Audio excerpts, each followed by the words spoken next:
जब भी हम ह्यूमन एनाटॉमी को डिस्कस करते हैं तो उसके लिए कुछ खास डायरेक्शनल टर्म्स यूज़ की जाती हैं। इन डायरेक्शनल टर्म्स को यूज़ करने का फ़ायदा किसी भी स्ट्रक्चर की लोकेशन को बॉडी में आसानी से लोकेट करना होता है।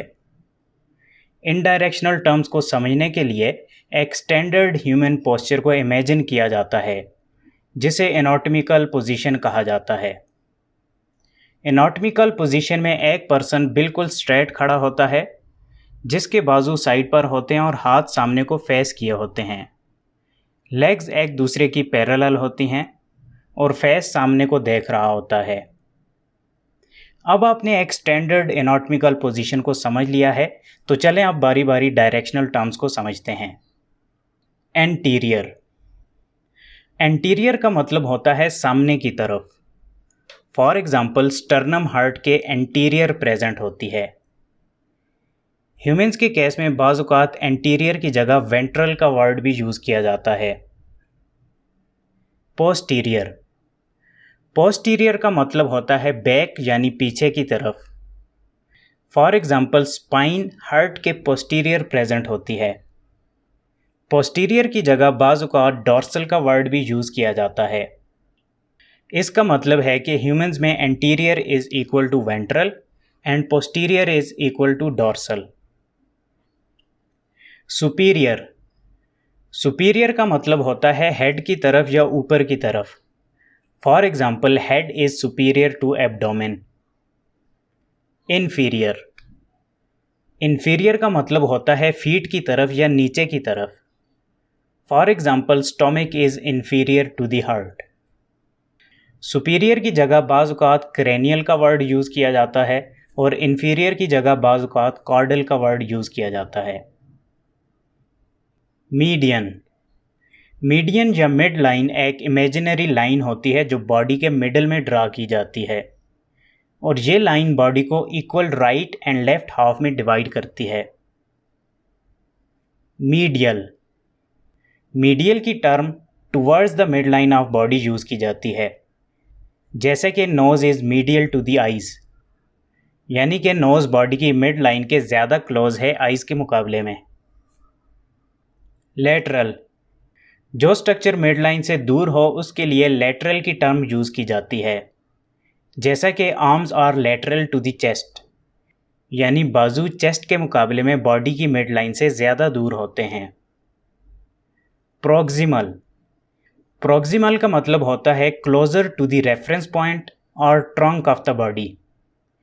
For example elbow is proximal to the wrist, यानी कि एल्बो हमारे ट्रंक या जहाँ से बाजू स्टार्ट होता है उसके ज़्यादा करीब है as compare to the wrist. Distal. Distal का मतलब होता है अवे फ्रॉम रेफरेंस पॉइंट और trunk of the body.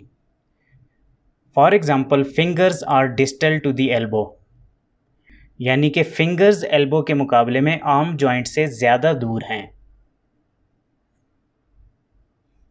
External और सुपरफिशियल। जो स्ट्रक्चर बॉडी की सरफेस की तरफ मौजूद होती है उसके लिए सुपरफिशियल या एक्सटर्नल की टर्म यूज़ की जाती है, जैसा कि एक्सटर्नल ईयर, या फिर हम कह सकते हैं कि skin is superficial to the muscle. Internal और डीप। जो स्ट्रक्चर बॉडी में डीप मौजूद होती है या सरफेस से अवे होती है तो उसके लिए इंटरनल या डीप की टर्म यूज़ की जाती है, जैसा कि इंटरनल ईयर, या इसके अलावा हम कह सकते हैं कि bones are deep to the muscles. चलें अब बॉडी प्लेन्स को समझते हैं। बॉडी प्लेन्स एक किस्म के इमेजिनरी प्लेन्स या लाइंस होती हैं जो बॉडी को सेक्शंस में डिवाइड करती हैं। बॉडी प्लेन्स 3 किस्म के होते हैं। Number 1 sagittal plane. Sagittal plane एक वर्टिकल प्लेन होता है जो बॉडी को लेफ्ट एंड राइट पार्ट में डिवाइड करता है। सेजिटल प्लेन में बॉडी को डिवाइड करने के बाद हम बॉडी पार्ट्स को साइड एंगल से ऑब्जर्व कर पाते हैं। Number 2 coronal plane. Coronal plane भी एक वर्टिकल प्लेन होता है जो बॉडी को एंटीरियर और पोस्टीरियर पार्ट में डिवाइड करता है। कोरोनल प्लेन को फ्रंटल प्लेन भी कहा जाता है। इस प्लेन में बॉडी को कट करने के बाद हम बॉडी पार्ट्स को फ्रंट या बैक एंगल से देख रहे होते हैं। Number 3, transverse plane. Transverse plane एक हॉरिजॉन्टल प्लेन होता है जो बॉडी को सुपीरियर एंड इंफीरियर पार्ट्स में डिवाइड करता है। इस प्लेन में बॉडी को कट करने के बाद हम बॉडी पार्ट्स को ऊपर और नीचे से देख रहे होते हैं। एनाटॉमी में इस व्यू को क्रॉस सेक्शन भी कहा जाता है। होपफुली आपको वीडियो पसंद आई होगी। मिलते हैं नेक्स्ट वीडियो में, तब तक के लिए मुझे इजाज़त दें। शुक्रिया। अल्लाह हाफिज़।